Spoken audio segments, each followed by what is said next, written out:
Magandang araw mga fellow gun enthusiasts! Sa video na ito, pag-uusapan natin kung paano magbenta or mag-transfer ng firearm from an existing LTAP holder to another existing LTAP holder. So, between two licensed individuals at may registration yung mga firearms na yon. So, pag-usapan na natin yan. Alam ko marami sa atin na nagtatanong kung paano ba mag-transfer ng firearms. Marami sa atin na mga gustong magbenta ng mga existing firearms nila as a private transaction to another LTAP holder. So, kung matagal nyo nang gustong gawin yan pero hindi nyo maisip kung paano, or for example, pumunta kayo sa gun store at siningil ka nila ng mahal sa transfer process kasi may mga gun stores na nag-o-offer ng gano'n na services, well, you're in luck kasi pag sinunod mo yung mga steps na sasabihin ko sa video na ito, malaki ang matitipid mong pera sa iyong firearms transfer. So, pag-usapan na natin siya ngayon. Now, before we proceed with the process kung paano natin gagawin yan, it's very important na maintindihan muna natin yung mga prerequisites bago natin gawin to. So, una, kailangan meron kang account sa FEO system. At meron kang LTAP. At yung firearm na ita-transfer mo ay registered sa'yo. Importante yun ha. Hindi ka pwedeng mag-transfer ng firearm ng basta-basta lang. Kailangan existing LTAP holder ka. So yan. So, dapat pareho kayong may LTAP. So, ikaw na, for example, seller ka at si buyer, or kung sino man yung tatanggap ng firearm, pag tinransfer mo sa kanya, pareho dapat kayong may active na LTAP. So, yon. So, number 2 na prerequisite natin is kailangan yung firearm na ita-transfer mo ay active yung registration. Hindi pwedeng expired. So, kung expired yan, i-renew mo muna sa'yo bago mo i-transfer. Yun lang nga, ang drawback dito guys, gagastos talaga kayo kahit na wala na kayong pakinabang doon sa registration. Kasi alam naman natin na pag nag-renew ka ng registration, 5 years na yung minimum. So, akalain mo yun, di ba? Expired yung firearm mo, tapos 5 years yung makukuha mo ulit, nagbayad ka doon, sabay nasa iyo lang yung firearm for another 2 weeks and then mag-transfer mo na siya. So, sadly, ganun yon.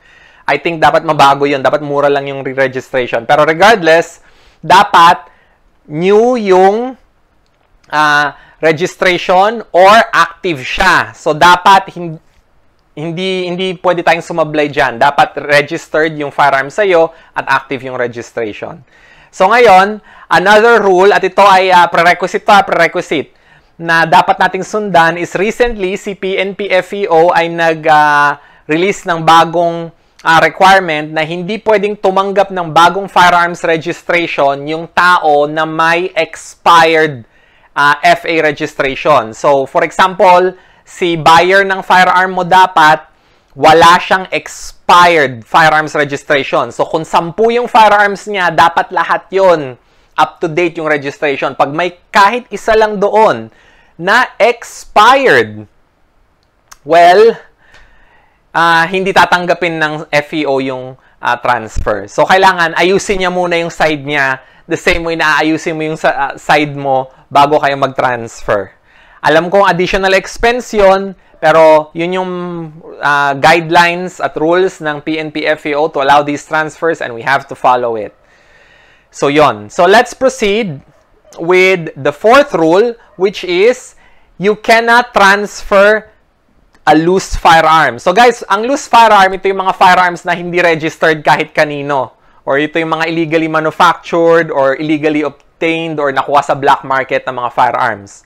So, kung gusto mong mag-transfer ng firearm, dapat yung firearm mo ay legal, ha? Hindi pwedeng loose firearm. So, hindi dapat pwede yon. So, yan yung rule number 4 natin na prerequisite. Tapos, ngayon, kung yung firearm talaga na kailangan mong i-transfer ay loose firearm, the only way na mapapa-register yan is kailangan natin ng firearms amnesty. So guys, kailangan nating hintayin na magkaroon ng firearms amnesty. It is recommended na kung may mga loose firearms, i-surrender na lang yan sa PNP-FEO. Pero pag ayaw mo yung i-surrender sa PNP-FEO at gusto mong hintayin yung firearms amnesty, then that is the best time para mangyari yon. Now, in the recent live stream natin with PNP FEO, sinabi nila na nilalakad na nila yung amnesty na yan. So, it's already been 10 years since dapat ay ginawa nila yon. So, you know, I guess, better late than never, I suppose. So, anyway, dapat, yun nga, kailangan may amnesty. Kung walang amnesty, hindi kayo makakapag-register ng mga loose firearms. So, yan yung rule number 5 natin. You must abide by this prerequisite. So, number 6 natin, the 6th prerequisite, bago pa tayo mag-start sa process, kailangan yung tao na nagtatransfer niyan ay buhay. Hindi pwedeng patay yung taong nagtatransfer niyan. Deceased individuals cannot transfer firearms. So, pag patay na yung magtatransfer niyan, iba yung proseso nun. May paraan para gawin yon. Kailangan mong kumuha ng provisional LTAP, si next of kin. Pero hindi natin pag-uusapan yan sa video na ito. So, kung magta-transfer ng firearms yung tao, dapat gawin niya yun habang buhay pa siya. Pag namatay na siya, mas mahirap i-transfer yung mga firearms na yun. Alright? So, just keep that in mind para hindi tayo magka-issue at mahirapan. So, yan. Finally, ito yung prerequisite number 7 natin. Dahil sa ating permanently temporary ban on semi-auto rifles such as 5.56 and 7.62 for civilians, hindi tayo pwedeng mag-transfer ng mga firearms na ganon. Until malift yung ban on semi-auto rifles in 5.56 and 7.62 caliber, which is yung presidential decree yan, hindi tayo makakapag-transfer nun. So, kailangan muna nating hintayin na ma-lift yung ban na yon bago ma-transfer yan. Now, another good news in that field is dun sa recent live stream natin with PNP FEO, sinabi nila na pwede kang mag-transfer ng semi-auto rifles in 5.56 and 7.62 during the amnesty. So, pag nagkaroon ng amnesty, pwedeng gawin yon. Pero pag walang amnesty at hindi pa nalilift yung presidential ban na yan, hindi natin pwedeng gawin yon. Okay? So, keep an eye out on the rules ng amnesty pag lumabas yon, and sana lumabas yun soon. I mean, they're 10 years behind. Pero pag lumabas yon, pwedeng mangyari yon. So at least, hindi pa natin alam yung final rules ng amnesty. Ginagawa pa lang yan.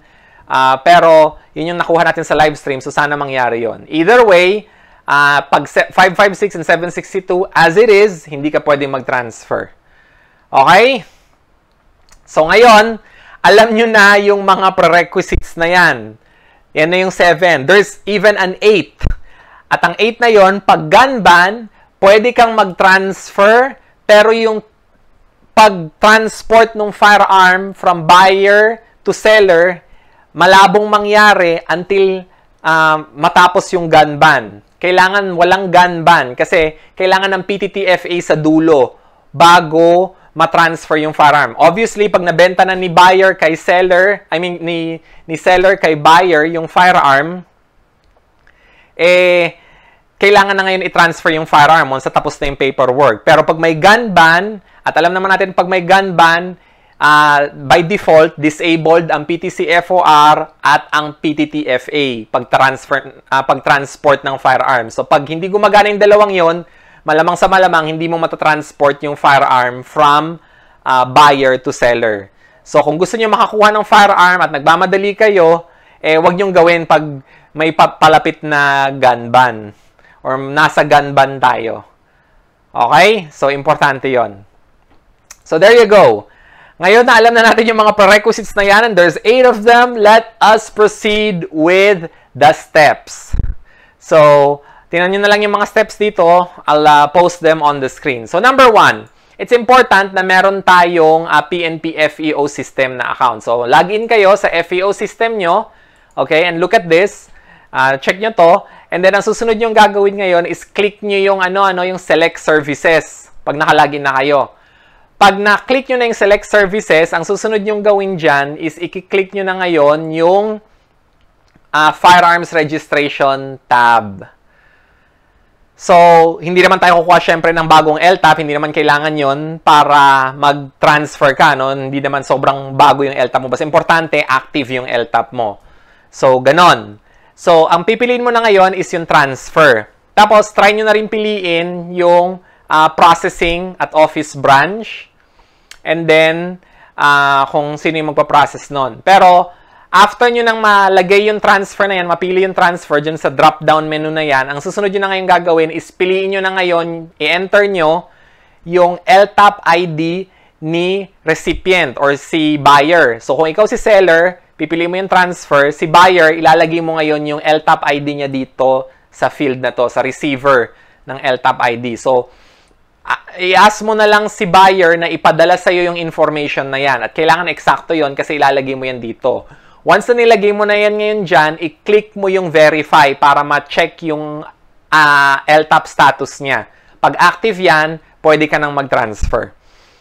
So ngayon, ang susunod natin gagawin is pipiliin mo na ngayon kung alin yung mga firearms na ibebenta mo sa kanya or alin dyan yung itatransfer mo. So pwede mong piliin yon by selecting yung or just clicking yung radial button dito sa mga firearms under your LTAP. Nalalabas naman dyan. Check nyo na lang yung mga ibang page kung hindi nyo kita sa first page yung firearm na yon.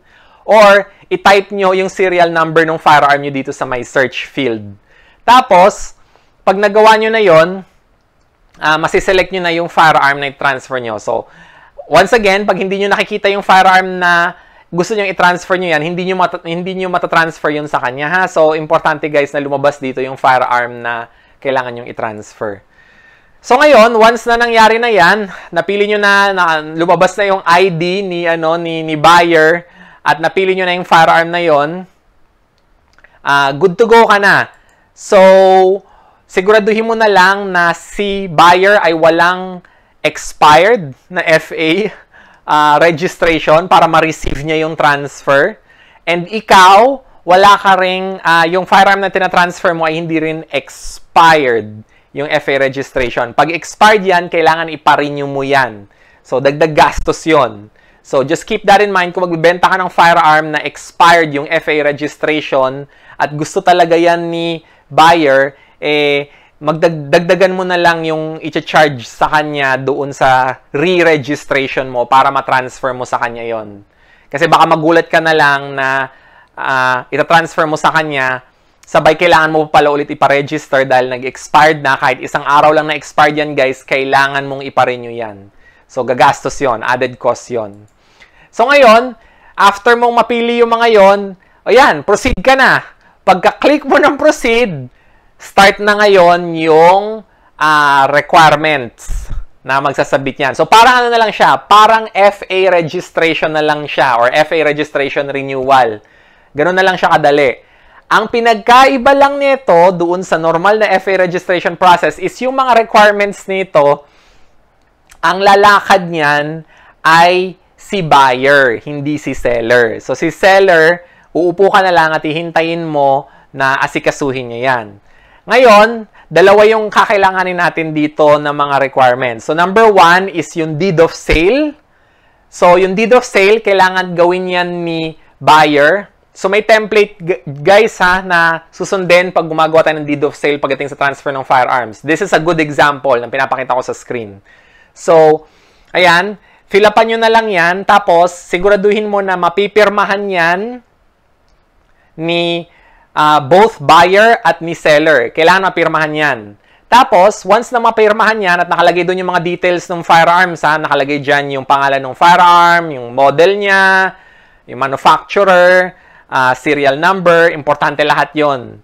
So, pag nakalagay na yun dyan, okay ka na, and yung digital copy niyan, i-upload at isasubmit dito sa FEO system ni buyer. Tapos siya na rin yung lalakad ng application form.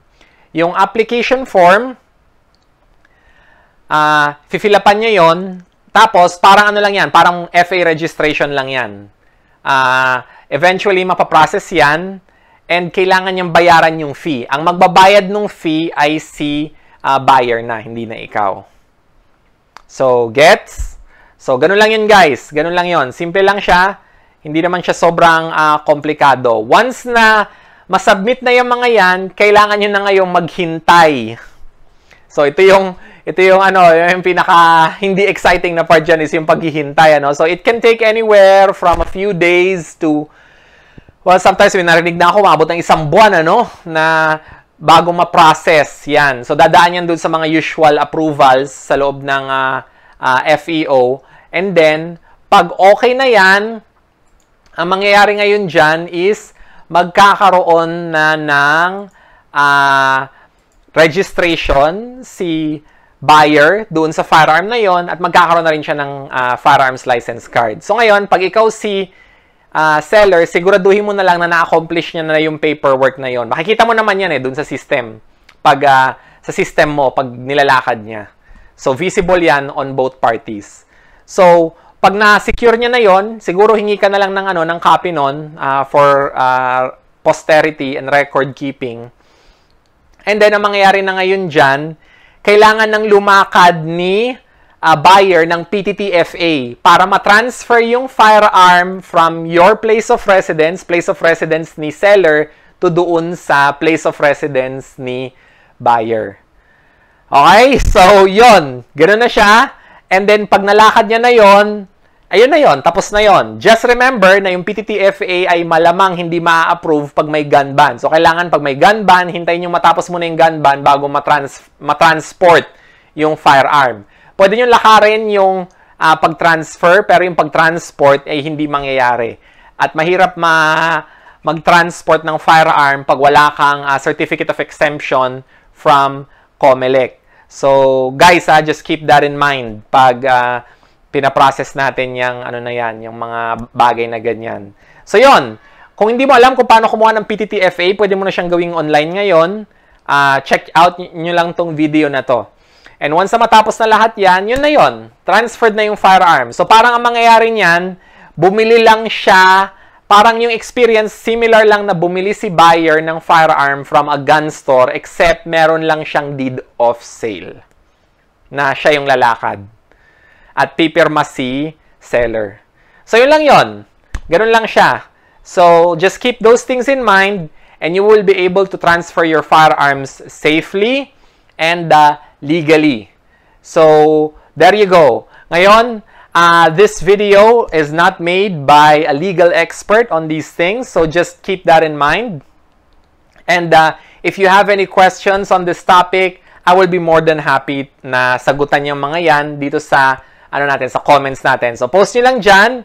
And, yeah, I'll get to those questions eventually. So, yon. I hope you enjoyed this video. And if nag-enjoy talaga kayo and you found it very useful, please click like and subscribe. And if natuwa talaga kayo dahil kung sinundan nyo itong mga steps na to, guys, malaki ang matitipid yung pera compared sa ipapagawa nyo to sa, for example, sa mga gun stores. Kung malaki yung natipid nyo na pera dito sa video na ito and you really feel grateful, I have a Buy Me a Coffee link below para pwede kayong mag-donate sa channel na ito. So, yon. Every little bit helps. So, maraming salamat, guys, at hindi magiging posible ang mga videos na ito without your support. I'm very grateful and sa lahat ng ating mga subscribers at supporters. And sana makatulong ito sa inyo sa pag-transfer nyo ng mga firearms. I hope you enjoyed this video and I'll see you all in our next video.